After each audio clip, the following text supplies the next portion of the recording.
साल 2021 में विवाह के जो मुहूर्त है उनकी तारीखें हैं वो कौन कौन सी है, यानी किस महीने में कौन सी तारीख को है जो विवाह के मुहूर्त पड़ रहे हैं।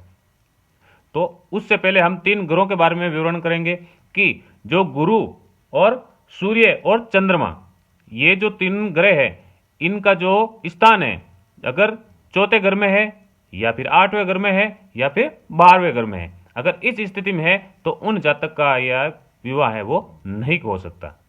कोई भी विद्वान है, इस प्रकार के जो जातक है जिनकी कुंडली के अंदर गुरु है वो चौथे घर में, 8वें घर में और 12वें घर में है, तो उनका विवाह नहीं हो सकता। अगर सूर्य चौथे घर में, 8वें घर में और 12वें घर में है, या चंद्रमा है चौथे घर में है या 8वें घर में है या 12वें घर में है, तो उनका उपाय हो सकता है, यानी उनका उपाय करके उनकी शांति करके हम विवाह कर सकते हैं। पर तो गुरु की है जो शांति नहीं कर सकते, क्योंकि कुंडली के अंदर गुरु है वो 1 साल के देता है, यानी गुरु है वो साल भर तक रहता है, वह 1 साल है वो गोचर करता है, उसके बाद में उसका स्थान परिवर्तन होता है।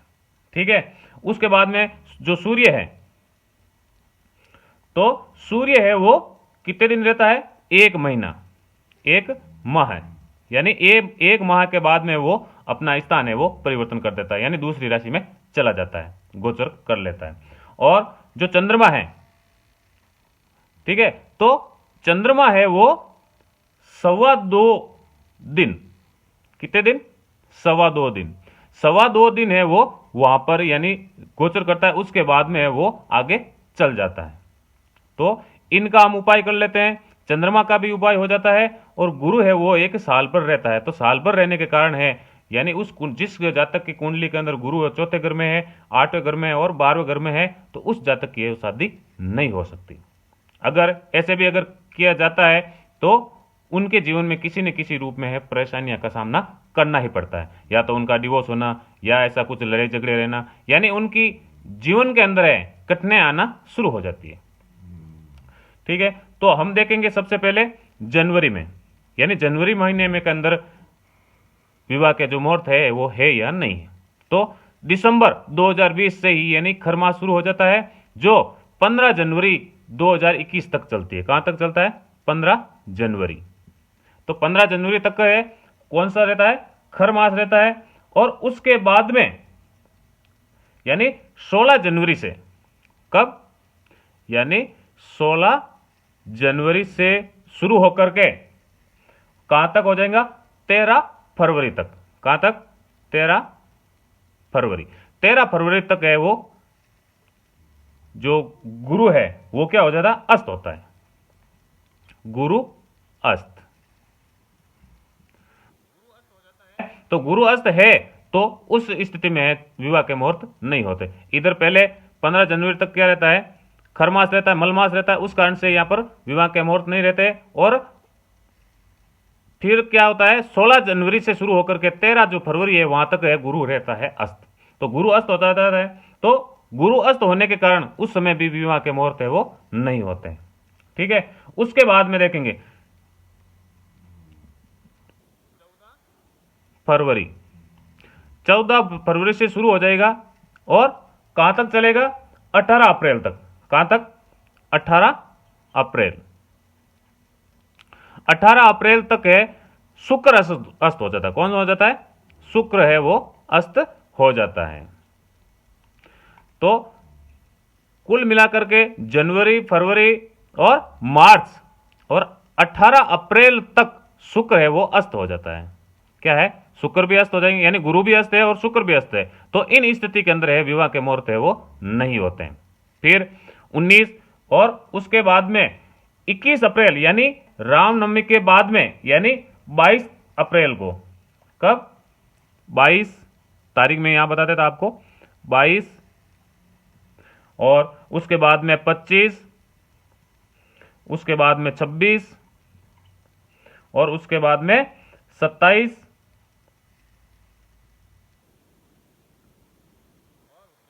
28, फिर 29 और 30, यानी ये तारीख अप्रैल के अंदर, इन तारीखों के अंदर है जो शादी के जो मुहूर्त है वो है। ठीक है। उसके बाद में देखेंगे मई महीने में, यानी मई महीने के अंदर देखेंगे तो मई के अंदर देखो 1 तारीख को है शादी का मुहूर्त है, फिर 2 को है, फिर 7 को है, फिर 8 को है, फिर 9 को भी है, फिर 13 तारीख को भी है, फिर 14 तारीख को भी है, और फिर 21 तारीख को भी है, और 22 तारीख को भी है, फिर 23 तारीख को भी है, 24 को भी है, और 25 को नहीं होकर के 26 तारीख को है। 26 के बाद में 28 तारीख को है, यहीं लिख देता है इसके नीचे 28 के बाद में 29, और 29 के बाद में 30। यानी मई पूरा महीना है वो शादी का है जो मुहूर्त है। यानी लगभग करीबन करीबन देखे जाए तो मई महीने के अंदर सबसे ज्यादा मुहूर्त है। मई के बाद में देखते हैं जून महीने में, यानी जून 2021 के अंदर है वो है कि नहीं है। तो जून 2021 में यानी 3 तारीख से शुरू होगा, यानी 3 तारीख को मुहूर्त है, फिर 4 तारीख को है, फिर 5 तारीख को भी है, 5 के बाद में 16 तारीख को भी है, 16 तारीख के बाद में 19 तारीख को है, 19 तारीख के बाद में 20 तारीख को है, और 20 तारीख के बाद में 22 तारीख को है, 22 तारीख के बाद में 23 तारीख को भी है, और 23 तारीख के बाद में 24 तारीख को। यानी यहां तक जो महीना है 2021 उसमें ये जो तारीखें हैं इन तारीखों के अंदर विवाह के है जो मुहूर्त है। उसके बाद में देखेंगे जुलाई के अंदर, जुलाई में यानी 1 जुलाई को भी है, उसके बाद में 2 जुलाई को भी है, 2 के बाद में 7 जुलाई को है, 7 के बाद में 13 जुलाई को है, 13 के बाद में 15 जुलाई को है। यानी जुलाई के अंदर ये 5 जो तारीखें हैं इनमें है विवाह के जो मुहूर्त है। उसके बाद में अगस्त में नहीं है, सितंबर महीने के अंदर भी नहीं है, और अक्टूबर महीने भी नहीं है। यानी इन 3 महीनों के अंदर विवाह के मुहूर्त नहीं है।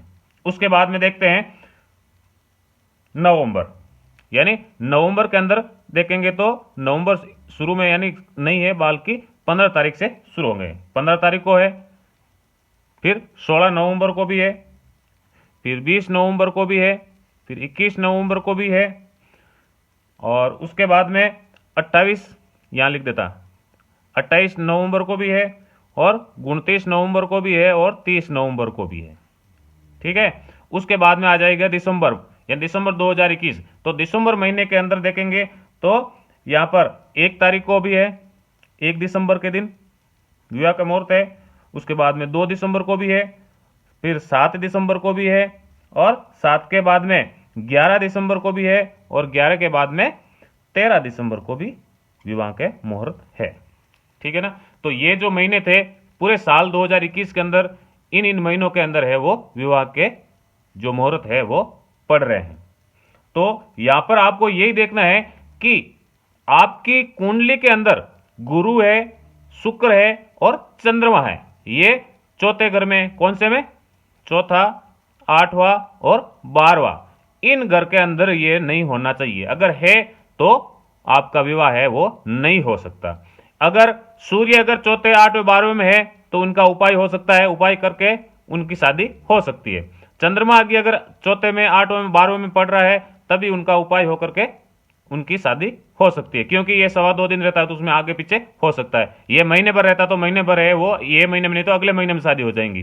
ठीक है। सूर्य, परंतु गुरु है वो पूरा 1 साल तक चलता है, यानी साल भर तक चलेगा। तो साल भर यानी उस साल के दिन इनका जो है विवाह है वो नहीं होगा। यानी जिन राशि के अंदर, जिन लग्न के अंदर है गुरु अगर चौथा, 8वां और 12वां है तो उन जातक की जो शादी है वो नहीं होगी।